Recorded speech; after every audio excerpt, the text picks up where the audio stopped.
Hello there everyone, welcome back to my channel. So initially this video was just going to be a first impressions video of 3 mangas that I recently bought that I've been wanting to read. But then I thought to myself, wait, there are so many mangas on my Goodreads list that I have yet to read. Why don't I just try to read all of them and see which ones I would continue on reading and which ones I can just take away.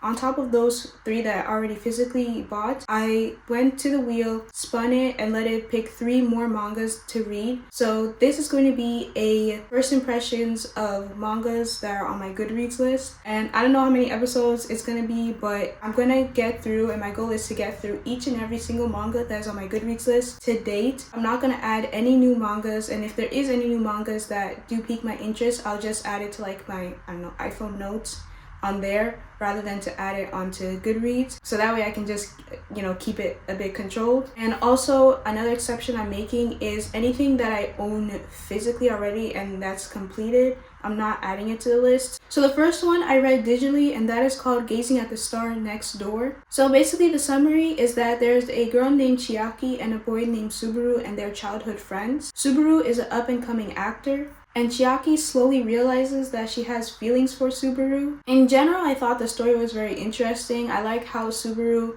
is an up-and-coming actor, and Chiaki is seeing her childhood friend sort of grow up into this acting industry. I love the interactions that they have with each other. I did find it cute when she was trying to hide her emotions of her obviously liking Subaru. Like, she's trying to brush it off like, no, I'm just taking care of you, because basically there's more to the premise that she's essentially watching over him since his mom is like always at work. How convenient.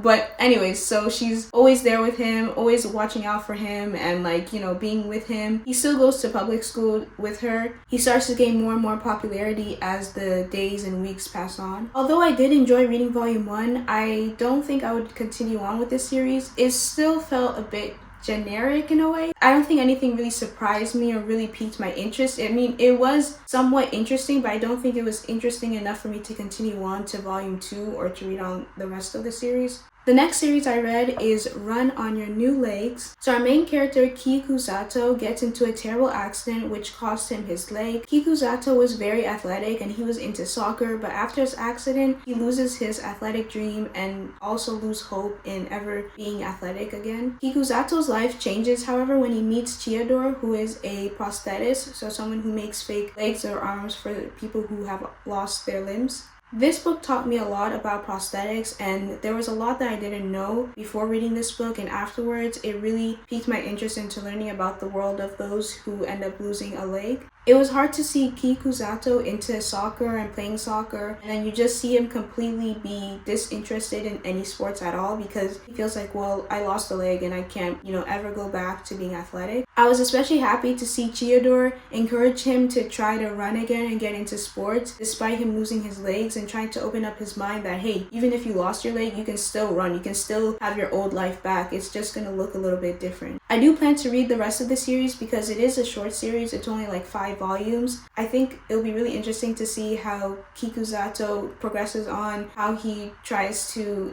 get adjusted to his new running leg, and just how he gets back into the athletic world with this new body of his. This one I gave a 4 to 5 stars. Okay, so this next one was the one that really surprised me the most, and that is Perfect World. So the main character, Kawana, works for a interior design company. Her company, the interior design company, and this construction company come together and have this drinking party. And at this drinking party, that is where Kawana reunites with a high school classmate named Ayukawa. And what's special about Ayukawa is that he was her high school crush. However, Kawana is shocked to see that Ayukawa is now disabled and he's now in a wheelchair. So I was a bit nervous to start the series because I did hear a lot of people not like how the mangaka emphasized Ayukawa being in a wheelchair and how a wheelchair was sort of the barrier between him and Kawana being together. I decided to give it a go anyways because I did see a lot of good reviews, and it's not terribly reviewed. Like, it still has, I think, 4 out of 5 stars or something. Obviously there's some people who don't like it, but there's some people who do, and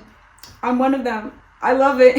I love the pacing and just how the author gets right into the romance. Like, there isn't really a long sort of build up to them being romantically involved with each other. I love how it didn't take so long for them to sort of be together, and it wasn't like this back and forth with them like figuring out their feelings. It was more so of a back and forth with Kawana coming to terms with the fact that her old high school crush is now in a wheelchair, and it kind of changes things for her because she never imagined him being in this predicament. I love how the mangaka addresses the struggles that people who are in wheelchairs go through, and I could kind of see why some people, or at least in volume 1, could see why some people may have been annoyed with the emphasis of him being in a wheelchair and Kawana being like hesitant to like be with him because he's in the wheelchair. It is a bit emphasized, but I think it is a perspective of somebody who's able-bodied and looking at somebody who they like who is disabled, and to be more specific, he's paralyzed waist down. I think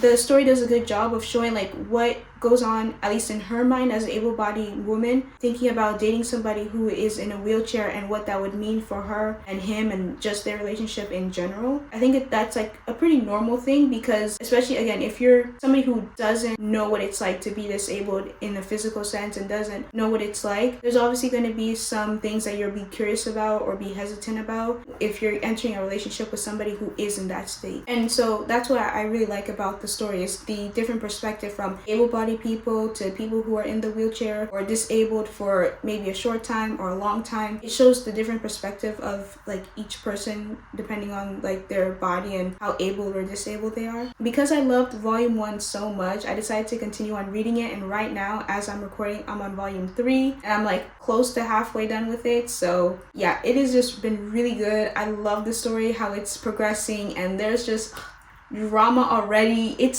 so good. This one obviously is a 5 out of 5 stars for me, and yeah, I can't wait to continue on with it. I really hope that there's an anime.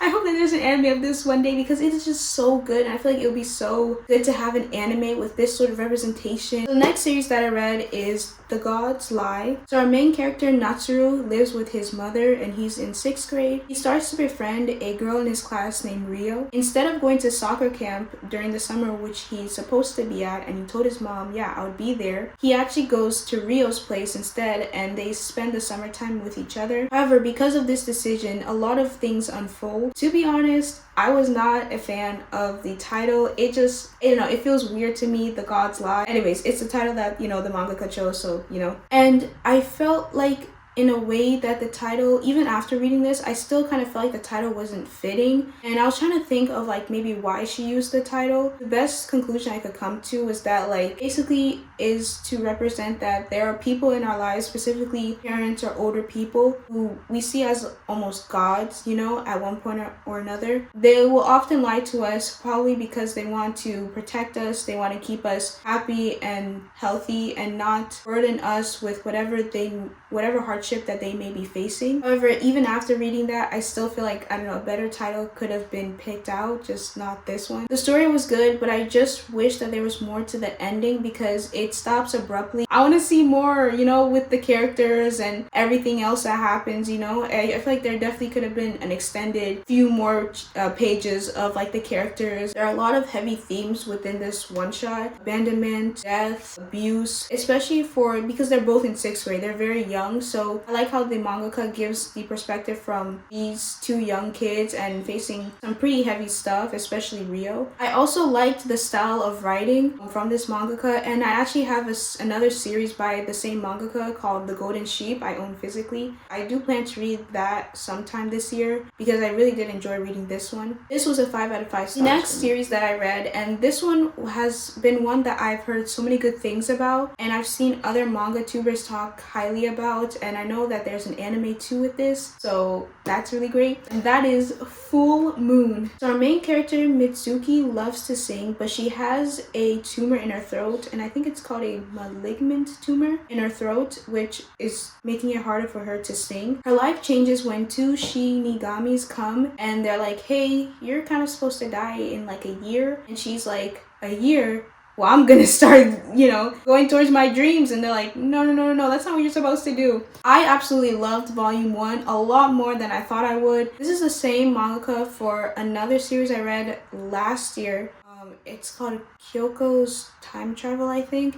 And I thought I was gonna like that one, but I ended up, I don't know, something about that just felt too chaotic for me and I didn't like it, didn't hit with me. But this one, oh my goodness, so good. I was eating it up and by the time I reached the end, I'm like, I need the second volume. I can't just let it end here. I love the involvement of music. This definitely felt like Nana if like, you know, younger but like has a disease and involves Shinigami. Yeah, completely different. But it still reminded me of Nana with the idol aspect and the music and the industries and agencies, and it was so good. I love Mitsuki's devotion to singing and pursuing her dreams despite her grandmother not wanting her to pursue them. I wish I could get the rest of the physical copies, but I basically got all 3 of these last year because I was planning to do a first impressions, but I made some changes. I'm like, you know what, I need to like stop buying manga and just, you know, save up some. I can't really do that right now, or for this year at least, but I do plan to watch the anime because it is just so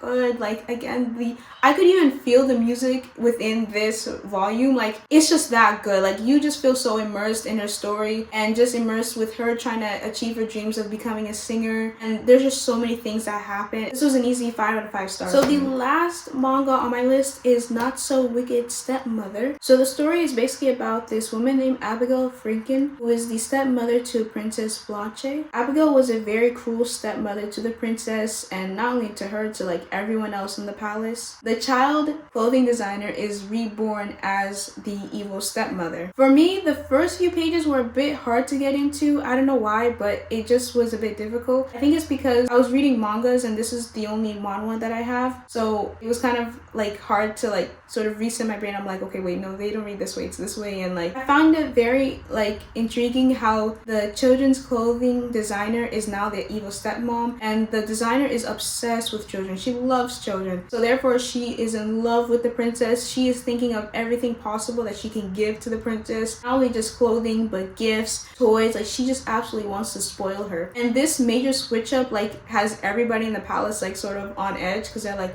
what is going on? What is she plotting? Is she trying to kill the princess? Like, she's acting really weird. Like, this is not you. Like, who is this? At the same time, it made me feel sad for the stepmother because it's like she's now a different person who genuinely loves the princess, but she's caused so much, or at least her past self caused so much harm to the princess and to everyone else that like now that she's this whole new person, it's like no one really believes her, or they're finding it harder to. Once I got into the story, I had a really good time. I think it was just a great sort of spin to like evil stepmom, but except now she's like obsessed with the princess and everyone else is like, is that really you? Like, what do you like what do you really want? This one was a 4 out of 5 stars for me. So those are all the manga and one manhwa that I read from my list. I should also specify that it's not just manga, it's also manhwa too as well that I'll be trying out. So I am really excited to get through all of the manga slash manhwa that are on my Goodreads list. They take up a lot, actually quite a bit, so there's a lot that I can try out, and I'm gonna really try to hold myself to not add anything else because again, the list is already long, and as I mentioned before, it's basically just everything on that list except anything that is new and anything that I owned completely physically. If you all have read any of the manga series or manhwa that I mentioned in this video, please let me know your thoughts on them. And if there are any other new manga or manhwa that you're reading right now, let me know also, and I'll see you in my next one. Bye bye.